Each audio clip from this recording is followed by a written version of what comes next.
in Transformers Exodus was the Battle of Kalis. So this city housed vast energon reserves and was basically like an essential fusion reactor powering the Autobot capital of Iacon.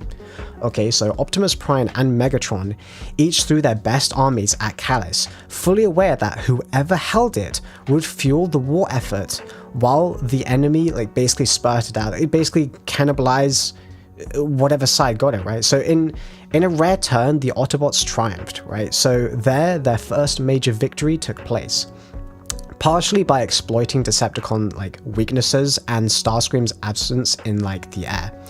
So the win brought the Autobots like precious time and energon, because again, energon is basically the equivalent of like being able to sustain the war. Energon is time, right? If you think of like money as time in like a general like economic state, again, energon, money, trade, everything, power, fuel, you can understand, right? You can understand, that makes sense.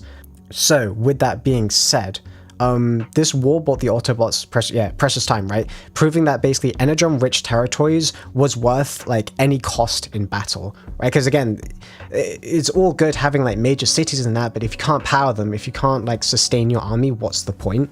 So by the final days of the war, however, Cybertron's once peaceful energon was like, oh, not peaceful, once plentiful energon was basically nearly exhausted, okay? There was basically virtually no energon left, right? It's just crazy to think about. It basically consumed it all in this like planetary civil war, okay? So with that being said, so yeah, okay, factories went dark for the lack of power. Even military production ground to a halt as energon grew, well, I quote, increasingly rare and precious, end quote. The planet itself was dying, right? It drained by millions of cycles of conflict.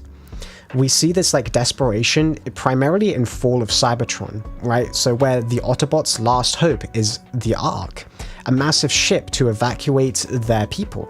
But there isn't there isn't enough energon, right, left to launch it.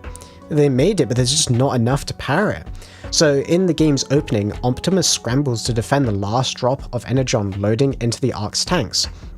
He actively awakens Metroplex, the gigantic titan, who ends up helping, right? He turns the tide of the battle. Yet even victory, right, the victory of that, activating Metroplex, right, he consumes so much energon that the Ark still like can't take, you know what I mean? Like, it's wild to think about that. That's like the level they were going. So right, in a powerful, like, obviously seen in Fall of Cybertron, right, Metroplex, he sacrifices himself, right? He transfers all his remaining energon to the Ark as a final act